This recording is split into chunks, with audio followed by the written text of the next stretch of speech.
Sir, ஒரு அழகான கவிதை படித்தேன் சார். வரங்களே சாபங்கள் என்றால் இங்கே தவங்கள் எதற்காக? இப்படி வரமா வந்து சபமாகி போன ஒரு சமுதாயம் இருக்குன்னா அது பாழா போன இந்த பெண் சமுதாயம் தான் பேச வந்திருக்கேன் சார். நம்ம நாட்டில் படிச்சுட்டு பட்டம் பெற முடியாம பல இளைஞர்கள் தவித்து கொண்டிருக்க, இல்ல பாழா போன பெண்ணாய் பிறப்பது சாபம் என்று பேச வரீங்க. எந்த மண்ணில்? மதுரையில். சொக்கநாதருக்கு, அதாவது சிவனுக்கு மரியாதையா இல்லை அதாவது சக்திக்கு மரியாதையா என்றால் சக்திக்கு மரியாதை என்பதை உலகத்துக்கே பறைசாற்றக்கூடிய மீனாட்சி இருக்கக்கூடிய, அவருடைய அரசாட்சி இருக்கக்கூடிய இந்த மண்ணிலே பெண்ணாக பிறப்பது பாவம், பெண்ணாக பிறந்தது சாபம் என்று சொன்னால் மீனாட்சிக்கு வராதா கோபம்? நம்ம நாட்டில் படிச்சுட்டும் பட்டம் பெற முடியாம பல இளைஞர்கள் தவிச்சுக்கிட்டு இருக்க, பெண்களுக்கு மட்டும் நம்மளுடைய சமுதாயம் வாரி வாரி பல பட்டங்களை கொடுத்துக்கிட்டு இருக்கு. அது என்ன பட்டங்கள் தெரியுமா? அழுதா சாகசக்காரி, அழாவிட்டால் அழுத்தக்காரி, சிரிச்சா சிங்காரி, சிரிக்காவிட்டால் சிடுமூஞ்சி, காதலனை கைப்பிடித்தால் ஓடுகாடி, கட்டிய கணவன் கைவிட்டால் வாளா வெட்டி, குழந்தை இல்லை என்றால் மலடி, கணவன் இல்லை என்றால் விதவை, திருமணமே ஆகவில்லை என்றால் முதிர்கண்ணி. இத்தனை அற்புதமான பட்டங்களை பெறுவதற்காகவா சார் நாங்கள் பெண்ணாக பிறக்க தவம் செய்திருக்கணும்? ஐயா, ஒரு நிமிஷம். ஒரு பொண்ணு வீட்டில் முதல்ல பிறந்துட்டான்னா, இல்லை ஒரு வீட்டுக்கு விளக்கேற்ற போனான்னா, எங்கள் வீட்டில் மகாலட்சுமியே பிறந்துட்டான்னு சொல்லக்கூடிய மதுரை மண்ணில் பிறந்துட்டா அப்படி பேசப்படாது. மகாலட்சுமின்னு சொல்ற அதே இந்த ஊரு தான் அந்த பெண் விதவையானதுக்கு அப்புறம் மூலி அலங்காரின்னு கூட சொல்றாங்க. எங்களை நீங்க மகாலட்சுமின்னு சொல்ல வேணாம், மூலி அலங்காரின்னு சொல்ல வேணாம், மனுஷியா பாருங்க தான் நான் சொல்லிக்கிட்டு இருக்கேன். ஒரு நிமிஷம். நம்முடைய முதலமைச்சர் கூட ஏதோ ரெண்டு பொண்ணுங்க பேசிக்கிட்டு இருந்தா, அதுக பேசுது, ஏதோ அதுகளுக்கு வயசு, நீயோ பெருசு, உங்களுக்கு என்னையா வேணும்? இந்த நாட்டில் ரெண்டு பெண்கள் பேசினாதான் ஆபத்தே.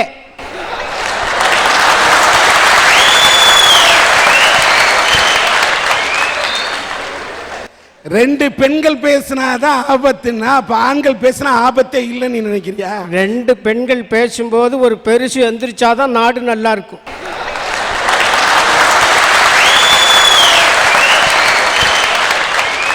நம்முடைய முதலமைச்சர் ஒரு பட்டிமன்றத்தில் கலந்துக்கும் போது சொன்னார் சார், ஒரு கவிஞர் பாடும்போது சொன்னார், விதவை என்ற சொல்லுக்கு பொட்டில்லையே என்று வருத்தப்பட்டார். நம்முடைய முதலமைச்சர் சொன்னார், விதவை என்ற சொல்லுக்கு பொட்டில்லை, ஆனால் கைம்பெண் என்று கூப்பிட்டு பாருங்கள், 2 பொட்டுக்கள் வைக்கலாமே. என்ன ஆனால் உங்களை விதவைன்னோ மலடின்னோ வாழாவெட்டினோ எந்த ஆம்பளையும் சொல்றதில்லை. பெண்களே பெண்களுக்கு இழைக்கக்கூடிய கொடுமையத்தான் சொல்றேன். அந்த மாதிரி பெண்கள் இருக்கக்கூடிய இனத்துல பிறந்ததைத்தான் நான் சாபம்னு சொல்லிக்கிட்டேன். பெண்ணே பெண்ணுக்கு சாபமா இருக்கிறான்னு சொன்னீங்களே, ஒரு அருமையான. ஏன்னா இப்ப மாமியார் மருமகள் போட்டின்னு வச்சாலே மருமகளை கொடுமைப்படுத்துற மாமியார் தான் அதிகம் இருக்கிறாங்களே தவிர மருமகளை கொடுமைப்படுத்தக்கூடிய மாமனாரோட எண்ணிக்கை கம்மியாகுது. ஆக ஒரு பெண்ணால் தான் இன்னொரு பெண்ணை ஏற்றுக்கொள்ள முடியவில்லை. வரதட்சணைன்னு ஒரு விஷயம் இருக்கு. விலை கொடுத்து வாங்கிய மணமகனுக்கே அடிமையாக போகக்கூடிய அவ்வளவு நிலை இந்த பெண் சமுதாயத்துக்கு தானே சார் இருக்கு. எங்களுடைய சோக துணையா இருக்கிறதெல்லாம் எங்களுடைய ஈர தலையணை மட்டும் தானே சார். இதையும் தாண்டி வரதட்சணைன்ற ஒரு விஷயத்தை கொடுத்து கல்யாணத்துக்கு வரோம்னு வச்சுக்கோங்களேன், அங்க பத்திரிக்கைன்னு ஒரு விஷயம் வரும். கஷ்டப்பட்டு போராடி எதிர்த்து நாங்க வாங்கின அந்த படிப்பு அந்த பத்திரிக்கையில போட மாட்டாங்க. ஏன் தெரியுமா? மாப்பிள்ளை கம்மியா படிச்சிருப்பாரு. என்னைக்காவது ஒரு நாளைக்கு பொண்ணு கம்மியா படிச்சிருக்குன்ட்டு அந்த மாப்பிள்ளை தன்னுடைய படிப்பை போடாம இருந்திருக்காங்களா? இல்ல. காரணம் என்ன தெரியுமா? மாப்பிள்ளை படிச்ச படிப்பு கம்மி, அவர் ஆக்கிடக்கூடாது டம்மி அப்படி நீங்க சொல்லி தரது உங்க மம்மி. அதனாலதான் இப்ப ஆம்பளைங்க தலையில இப்படி அரைக்க கூடாது அம்மி, அப்படி போடக்கூடாதுன்னு சொல்றது ஒரு பெண்ணா இருக்கிறனால பெண் சமுதாயம் சாபம்னு சொல்லிருக்கேன். இப்போ கல்யாணம் முடிஞ்சதுக்கு அப்புறம் பார்த்தோம்னா அந்த மாப்பிள்ளை சொல்லுவாரு, இது உங்க பொண்ணு கிடையாது, இனிமேல் என்னோட மனைவி. அந்த பொண்ணு வீட்டுக்காரங்க கிட்ட சொல்லுவாங்க, இது உங்க பொண்ணு கிடையாது, இனிமேல் என்னோட மனைவின்னு. அந்த குடும்பமே சந்தோஷப்படும், எவ்வளோ அழகான நம்மளுக்கு மாப்பிள்ளை கிடைச்சிருக்காருன்னு. ஆனா அதே அந்த பொண்ணு சொல்லட்டும், இனிமேல் இது உங்க மகன் கிடையாது, என்னுடைய கணவர் அப்படின்னு சொல்லட்டும். அந்த இடத்துல அந்த பெண்ணுக்கு நடக்கக்கூடிய விஷயமே வேற. அதனால தான் நான் பெண்ணா பிறந்தது சாபம்னு சொல்லிக்கிட்டு இருக்கிறேன். ஒரு நிமிஷம். ஒரு பையன் வந்து இந்த பொண்ணு உங்கள் பொண்ணு இல்லை, இனிமேல் என் பொண்ணுன்னு சொன்னார்னு சொன்னது ரொம்ப மகிழ்ச்சி. ஆனால் என் கல்யாணத்தில் என் பொண்டாட்டியை என்னோடு அனுப்பும்போது என் மாமனார் கொய்ய முறைன்னு கத்துறார், அழுகுறார். அழாதீங்க மாமா, வெங்காயம் உரிக்கும்போது கூட நான் என் பொண்டாட்டியை அழ விட மாட்டேன், ஏன்னா நானே வெங்காயத்தை நறுக்கி கொடுத்துட்றேன். அழாதீங்க மாமா, அழாதீங்க மாமான்னு கர்ச்சீப்பில் முகத்தை துடைச்சி விட்றேன். அவர் சொல்கிறாரு, அட போக்கத்தை பயல, உனக்காக நான் அழுவலடா, என் பொண்ணை வச்சு எப்படித்தான் வாழ்க்கை நடத்த போறியோன்னு அழுவலட்டான். பெண் சாபமா முகத்திலேயே தெரியுது கலை. ஆனால் என் வீட்டுக்காரி ஒரு தியாகி சார். ஏன் தெரியுமா தியாகி? ஒரு அரவிந்த் சாமி மாதிரி கணவனை எதிர்பார்த்தாங்க, அவங்க அடுப்புல வெந்த சாமி மாதிரி இருக்கிறாங்க, அதனால உண்மையாவே தியாகி தான் சார். நான் எப்படி இருந்தாலும் எனக்கு வாழ்க்கை கொடுத்தா பாரு, அவர் ஒரு தியாகி தான். மகாத்மா காந்திக்கு பிறகு, நேருக்கு பிறகு என் மனைவி தான் தியாகம். இன்றைக்கி என் குடும்பத்தில் என்ன நடக்குது தெரியுங்களா? என் வீட்டுக்காரியை பார்த்து குளிச்சுட்டு டிஃபன் கேட்கும்போது எப்படி கேட்பேன்னு தெரியுமா? ஏய் கொல்லங்குடி கருப்பாய், இட்லி கொண்டாடின்னு சொல்ல மாட்டேன். அப்படி சொன்னால் என்ன சொல்ல தெரியுங்களா? தட்டை திப்புன்னு போட்டுட்டு தின்னு தொலையா லூஸ் மோகன்பா. அந்த வேலையே வச்சுக்க மாட்டேன். இங்கேருந்து போனோன்னே என் வீட்டுக்காரியை பார்த்து, ஹலோ சிம்ரன், 4 இட்லி.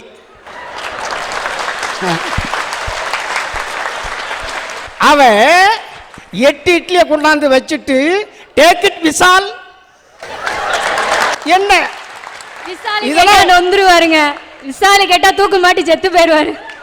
இதெல்லாம் வந்து குடும்பத்தில் give and take policy, give and take policy. நீர் விஷால கூட்டு உன் தோல்ல போட சொல்றேன் ஒரு ஷாலு. சார், என்ன கல்யாணம் முடிஞ்ச உடனே பெத்தவங்களை மறந்துட்டு உடன் பிறந்தவர்களை உதறிவிட்டு எங்களோட லட்சியங்களை புதைச்சிட்டு தாலி கட்டிய ஒரே ஒரு காரணத்திற்காக கணவனே சரணாகதின்னு ஒரு அடிமையை போல சேவகம் செய்யக்கூடிய பெண்களை நீங்க மதிக்க வேணாம் சார். மிதிக்காமலாவது இருக்கலாம் இல்லையா? ஒரு நிமிஷம் சார், ஆந்த்ராக்ஸை விட கொடியது சார், அணுகுண்டை விட ஆபத்தானது சார் இந்த வம்புக்காரனோட வாய். ஏன் நான் அரட்டை அரங்கத்தில் அதிகமாக பேசுகிறேன்னா வீட்டில் என்ன பேச விடுறதில்ல. போன வாரம் எங்கள் தெருவில் ஒருத்தர் ரோட்லேயே ஒரு பொம்பளை பிள்ளைய போட்டு அடின்னு அடிக்கிறான். எனக்கு மனசு தாங்கலை, நம்மளால தான் அடிக்க முடியல. அடிச்சுக்கிட்டு இருந்தான். எனக்கு கோவம், ஒரு பொம்பளையை போட்டு தெருவில் இப்படி அடிக்கிறானேன்னு. ஏய் ஏன்டா அப்போ பொண்டாட்டி போட்டு அடிக்கிற, போடா இல்லை அப்படின்னல்ல. அவனுக்கு வந்தது பாருங்க கோவம். பஞ்சாயத்துக்கு வந்துடுவீங்கயா? பஞ்சாயத்துக்கு ஒரு பொம்பளையை அடித்த உடனே எல்லாரும் வந்துடுவீங்க. 10 நாளாக வீட்டில் குத்துன்னு குத்துறாள், எந்த பையன் வந்தீங்க? நான் குத்துடான்னு நான் உள்ளே போயிட்டேன். 36 வருஷம் ஆகுது என் வீட்டுக்காரி இது வரைக்கும் நான் கை நீட்டி அடித்ததில்லை. என்ன காரணம் தெரியுங்களா? பயம் இல்லை. என் வீட்டுக்காரி கராத்தே பிளாக் பெல்ட்டு. கையை ஓங்கினேன்னு வச்சுங்க, பக்கத்து வீட்டுக்காரரு லீவ் போட்டு எட்டி பார்ப்பார், இந்த வீட்டில் என்னமோ நடக்க போகுதுறான்.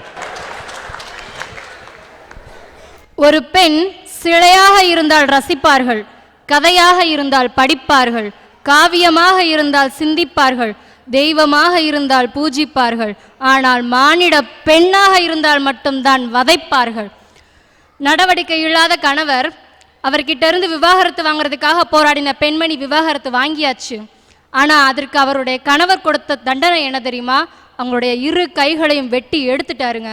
இன்னைக்கு அந்த நிகழ்ச்சியை பார்த்த இடத்துல அந்த பெண்ணுடைய மகன் 9 வயது சிறுவன் காணாமல் போயிட்டாங்க. இன்னைக்கும் அந்த பெண்ணுக்கு தெரில தன்னுடைய மகன் எங்கே இருக்கிறான்னு.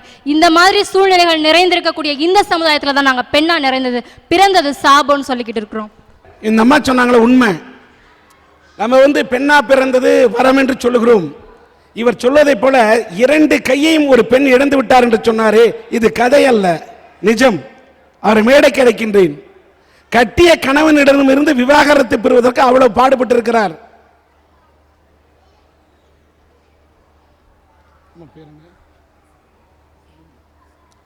இந்த அம்மா பேரு செல்வி. இவருடைய கணவரிடமிருந்து விவாகரத்து பெறுவதற்கு அவ்வளவு கொடுமைப்படுத்தியிருக்கார் கணவன். விவாகரத்து பெற்ற பிறகு ஜீவனாம்சம் கொடுக்க வேண்டும். ஜீவனாம்சம் கொடுக்கிறாரே இல்லையோ, ஆனால் உன்னை ஜீவனோட வைக்க மாட்டேன்னு சொல்லிட்டு ஜீவனாம்சம் கொடுக்க முடியாது என்பதற்காகவே அங்கேருந்து வந்து இந்த பெண்ணை 2 கையும் வெட்டியிருக்கிறாரு. 2 கையும் இழந்து ரத்த வெள்ளத்தில் துடிச்சப்ப கையில இருந்த தன்னோட மகன், அந்த சின்ன வயது சிறுவன் காணா போயிட்டான். இன்னை வரைக்கும் அந்த பையன் எங்க இருக்கான்னு தெரியல. இந்த அரட்டை அரங்கம் பார்த்து விட்டாவது யாராவது தெரிவிக்கலாம். இப்படி தன்னுடைய வாழ்க்கையிலே இழந்தது 2 கை. ஆனால் இன்றைக்கும் இவர் இறக்கவில்லை, நம்பிக்கை வாழ்ந்து கொண்டிருக்கிறார் ஒரு வாழ்க்கை.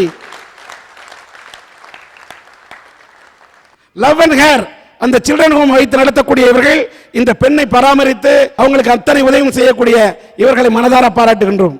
செல்வி அவர்களுடைய இந்த நிலையை பார்க்கக்கூடிய சன் டிவியுடைய அரட்டை அரங்கத்தை சார்ந்த நேயர்கள் யாராவது இவருக்கு உதவி வழங்க வேண்டும் என்று நினைத்தால் வழங்க வேண்டும் என்ற இந்த கோரிக்கையை இந்த மதுரை மண்ணிலே வைக்கின்றேன்.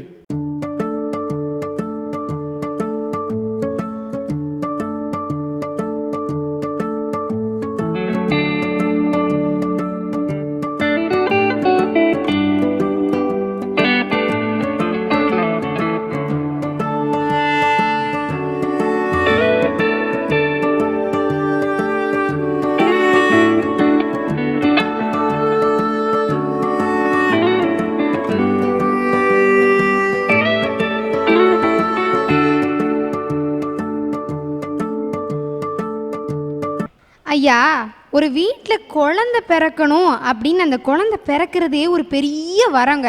அதுலேயும் பொம்பளை பிள்ளை தான் வேணும்னு தவம் இருந்து பெத்த இடம் எங்கள் மதுரை. இன்றைக்கி வீட்டில் நகை நட்டுலாம் நம்ம நிறைய சேர்த்து வச்சுருப்போம். போட்டு பார்க்கணும்னா நம்ம பொட்டு போட்டுசில் யாரை சூஸ் பண்ணுவோம்? நம்ம பொம்பளை பிள்ளை தான்யா. என்னென்ன நகை, எத்தனை அழகு ஐயா. நெத்தியில் நெத்திச்சுடி, சந்திரப்பிற, சூரியப்பிற, ஜடபிள்ளை, ராக்கூடி, காதுக்கு கொப்பு, முருகு, தோடு, லோலாக்கு, தண்டட்டி, அட்டிகை, காசு மாலை, கணையாளி, கைவழவி, அப்புறம் இடுப்புக்கு ஒட்டியானம், காலுக்கு தண்டை, மெட்டி, கொலுசுன்னு அத்தனையும் அவள் ஒன்றா போட்டு பட்டு புடவை கட்டி மதுரை மல்லிகைப்பூ வச்சு நடந்து வந்தான்னா என் ஆத்தா மீனாட்சி அம்மனே வந்து திருவீதி உலா வந்தாப்புல இருக்கும். அப்படியே அதை அந்த மூஞ்சிக்கு போட்டு பாருங்க, ஏன் கொஞ்சம் இங்கனையும் போட்டு பாருங்க, திருட்டு பைய மாதிரியே இருக்கும். அம்மா தாயே, அந்த மீனாட்சிக்கு இன்னைக்கு காவல் போட்டு 3000 போலீஸ் காத்திருக்கு. இந்த பக்கம் அந்த பக்கம் நகர முடியல. அதுதான் நீ போடுற போடல நகை எங்க இருக்கு? ஐயா, சலசலவென ஓடுவதால் தான் அது ஜலம், பல பழவென மின்னுவதால் தான் அது பழுங்கி, தக தகன்னு ஜொலிக்கிறதுனால தான் தங்கம், பேணி காப்பவள் தான் பெண். அப்படிப்பட்ட பெண் வரம் தாங்க.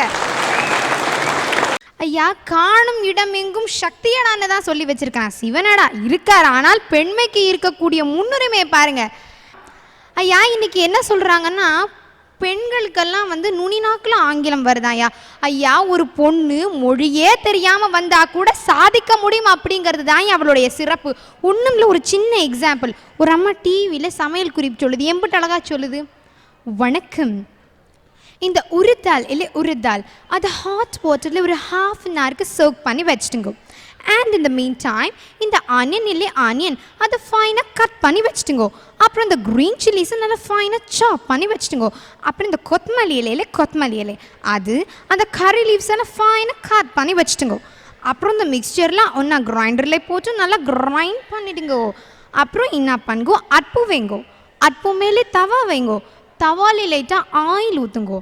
ஆயில் சுட்டுச்சான்னு போக்கோ, பக்கத்தில் இருக்கவன் கை வச்சு பாருங்கோ. இதை பார்க்குற நீங்களா சாவுங்கோ, தமிழை கொள்ளுங்கோ. அதை பார்க்குற நீங்களா சாவுங்கோ. ஆயில் சுட்டது மேலே அந்த மிக்சரில் 2 चमचा எடுத்து கையில் போடுங்கோ. அதில் ஒரு ஹோல் போடுங்கோ. அந்த ஆயில் சுட்டது மேலே இந்த மிக்சரை அதில் போடுங்கோ. Now it should come golden brown colour. ஒரு பிளேட் வைங்கோ, அதில் அந்த டிஷ்ஷை சர்வ் பண்ணி if you want you can add coconut chutney or sauce with it. எவ்வளவு அருமையாக சொல்கிறாயா, இதையே அலங்கோலப்படுத்துறீங்க. ஐயா, மொழி தெரியாமல் இருக்கிற யாராவது ஒரு ஆம்பளை இவ்வளவு தூரத்துக்கு சாதிச்சு காட்ட முடியும்னா தயவு செஞ்சு அவரை இங்கே கொண்டாந்து நிப்பாட்டுங்க. மொழியே தெரியாவிட்டாலும் சாதித்து காட்டுபவருக்கு ஒரே எடுத்துக்காட்டு யாருன்னா எங்கள் பொம்பளைங்க. அதுதான்யா வரும். இப்படி வந்தா கூட பரவாயில்லைங்க. ஆனா இன்னைக்கு எப்படி தெரியுமா வர்றாங்க? ஆண்களோட ஷேவிங் கிரீம்கள் விளம்பரத்துக்கும் வாகனம் ஓட்டுறதுக்கோ உள்ளாடை விளம்பரத்துக்கு கூட பெண்கள் ஒரு கேலி சித்திரமா பயன்படுத்தப்படுறாங்க இல்லையா?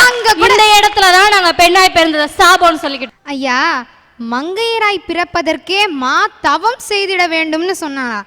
ஐயா, தவம் செய்யறது எவ்வளவு பெரிய விஷயம். அதுலயும் மா தவம் செஞ்சிட வேண்டும்னு சொன்னான்னா அது வரம் தானுங்களே.